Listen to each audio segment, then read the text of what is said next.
हैं तो 2 मंजिल का मकान का मतलब होता है G+1 यानी ग्राउंड और उसके ऊपर 1 मंजिल और। तो इतना आप मकान बनाने जा रहे हैं तो उसमें जो पिलर का आपको साइज़ देना है कम से कम कितना छोटा पिलर आप बना सकते हैं 9 इंच बाई 12 इंच का, उससे छोटा पिलर आपको नहीं देना है क्योंकि वो पिलर कमज़ोर हो जाएगा और इतना वेट नहीं सहेगा। अब दोस्तों जब इस तरीके का आप पिलर बनाएँगे तो मैं आज की वीडियो में आपको कंप्लीट बताने वाला हूँ कि एक पिलर बनाने में आपका टोटल कितना पैसा खर्चा होगा और इस पिलर को बनाने के लिए जो हम नीचे का गड्ढा खोदेंगे फुटिंग का, उस गड्ढे का लंबाई चौड़ाई कितना रखेंगे, उस गड्ढे की खुद गहराई कितनी रखेंगे जिससे कि हमारा पिलर मजबूती के साथ खड़ा हो सके।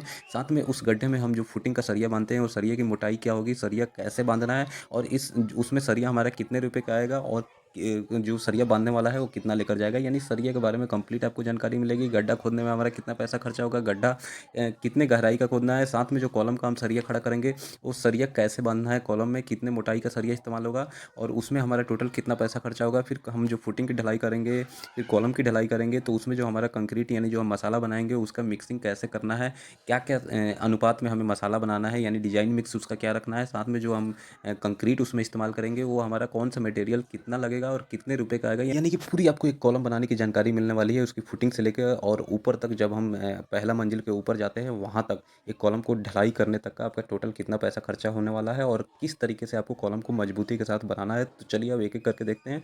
और दोस्तों वीडियो आपको अच्छा लगे तो इसे लाइक और शेयर कीजिएगा और चैनल पहली बार वीडियो देख रहे हैं तो इसे सब्सक्राइब जरूर कर लीजिएगा। तो जैसा मैं आपको बताया कि जो कॉलम हम यहाँ ले रहे हैं वो है हमारा 9 इंच बाई 12 इंच का, यानी 9 इंचेज बाई 12 इंचेज का कॉलम है हमारा। तो इस कॉलम को खड़ा करने के लिए जो हम फुटिंग खोद रहे हैं यानी जो गड्ढा हम खोद रहे हैं वो खोद रहे हैं 4 फीट चौड़ा 4 फीट लंबा और इसकी जो गहराई दे रहे हैं ये 4.5 फीट की दे रहे हैं, यानी 4.5 फीट गहरी खोद रहे हैं। अब 4.5 फीट जो गहरी आप खोद रहे हैं तो नीचे आपको चेक करना है कि अगर मजबूत मिट्टी मिल जाए तो आप 4 फीट तक खुदाई करके छोड़ सकते हैं, नहीं तो 4.5 से 5 फीट तक भी आपको खुदाई करें। जब नीचे का बेस मजबूत मिल जाए फिर वहाँ पे आपको फुटिंग रोक देनी है।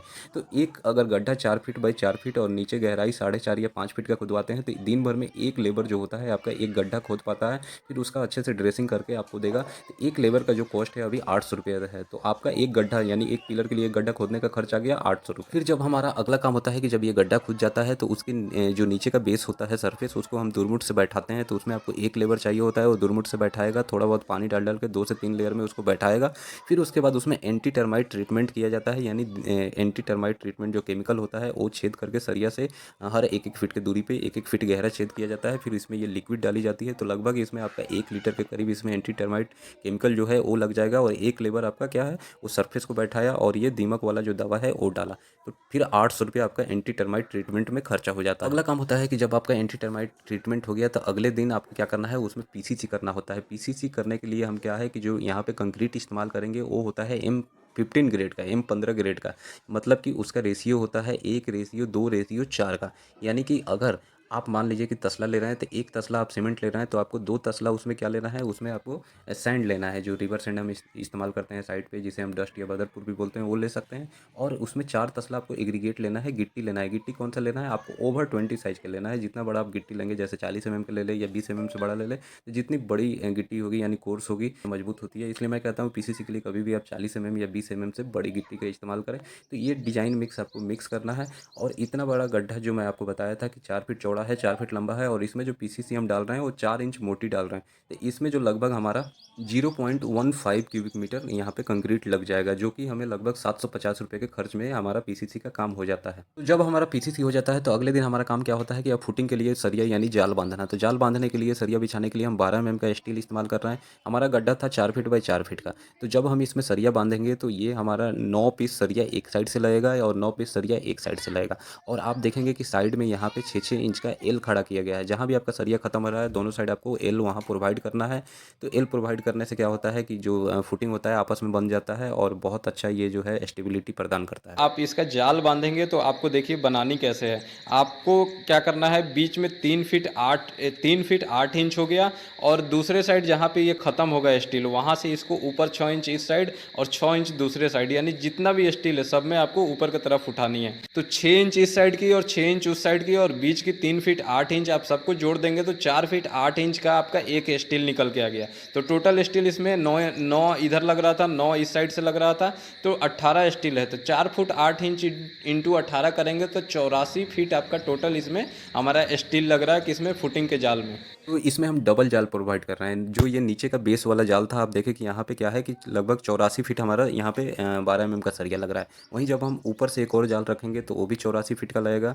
तो टोटल हमारा 168 फीट इसमें 12 का सरिया लग रहा है। अब जैसे मीटर में बात करें तो 168 को हम 3.28 से डिवाइड करेंगे तो लगभग हमारा यहाँ पे 51 मीटर हमारा 12 का सरिया लग रहा है। तो इसका हम वजन निकालते हैं तो 46 केजी हमारा यहाँ पे फुटिंग में हमारा सरिया लग जाएगा। उसके बाद जो कॉलम है हमारा, कॉलम हम वर्टिकल खड़ा करेंगे। तो जब वर्टिकल कॉलम हम अपने फुटिंग पे बांधते हैं तो कॉलम का जो बेस होता है वहाँ पे हम क्या है, डेवलपमेंट लेंथ देना होता है, उसको एल मोड़ा जाता है। एल मोड़ के और फुटिंग पे बैठाया जाता है और फिर फुटिंग के जाल में अच्छे से उसको बाइंड किया जाता है। नीचे का जो फुटिंग का बेस जाल होता है वहाँ पे इसको बांधा जाता है डबल बाइंडिंग वायर से, तो ताकि कॉलम हमारा अच्छे से वहाँ बंध जाए और वो स्टेबिलिटी मिल जाए फुटिंग के साथ, वो अच्छे से ढल जाए। ठीक है, तो यहाँ पे क्या है कि अब कॉलम का जो सरिया है हम वो बांधेंगे। तो टोटल जैसे मैं बताया कि 9 इंचेज बाई 12 इंच का पिलर है, इसमें हम 6 सरिया प्रोवाइड कर रहे हैं।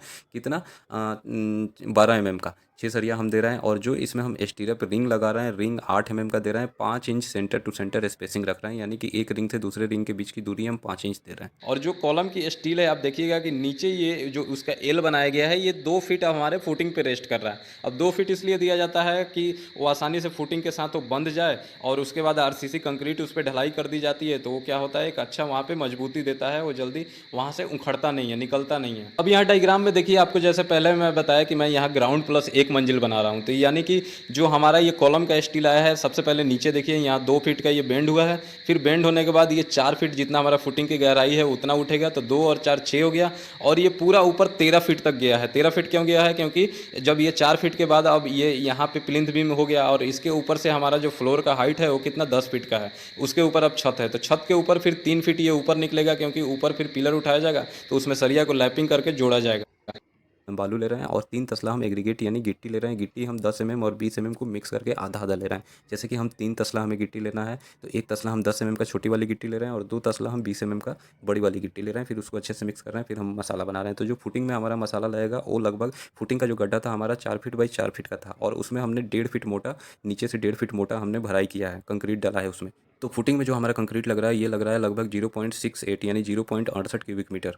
और तो अभी के रेट के हिसाब से देखें तो लगभग 46 रुपये का हमारा फुटिंग में मसाला चला गया। फिर वैसे ही दोस्तों, जो हमारा कॉलम था 9 इंच बाई 12 इंच का और ये टोटल 10 फीट के हाइट तक हमने कास्ट किया है। तो इसमें जो हमारा कंक्रीट लगा है ये 0.2 क्यूबिक मीटर लगा है। तो और अभी के रेट के हिसाब से देखा जाए तो लगभग 1500 रुपये इसमें खर्चा आ गया है हमारा मटेरियल के साथ इसकी ढलाई करने में। तो दोनों देखा जाए तो हमारा फुटिंग की और कॉलम में जो कंक्रीट की ढलाई का हमारा जो खर्च था कंक्रीट के काम में, वो लगभग 6100 रुपये का आ गया है। तो यहाँ अब हम कंप्लीट देख लेते हैं कि ये कॉलम बनाने में हमारा कितना खर्चा होने वाला है, हमारा गड्ढा खुदाई से लेके और एक कॉलम की ढलाई तक, छत से पहले तक। तो यहाँ पे जो हमारा सबसे पहला काम था एजुकेशन का यानी खुदाई का, उसमें 800 रुपये लगा है। एटीटी का जो हमारा काम था उसमें 800 रुपये लग गया है। पीसीसी जो हमारा हुआ था वो 750 रुपये का हुआ था। स्टील का जो हमारा काम था वो 6000, स्टील जो हमें मिला था वो 6000 रुपये का मिला था। स्टील लेबर जो बांधने वाला था वो 1500 रुपये ले गया। शटरिंग और मटेरियल और शटरिंग का जो लेबर था वो 2000 रुपये ले गया। कंक्रीट जो हमें फुटिंग और कॉलम में जो हमारा लगा था 6100 रुपये का लगा था। तो टोटल हम अगर ये सब कुछ जोड़ देते हैं तो 17,650 रुपये हो गया। अब इसमें जैसे 1000 1500 रुपये और आपको मिसलेनियस खर्चा आ जाता है, जैसे आपको वाइब्रेटर लेना होता है रेंट पे,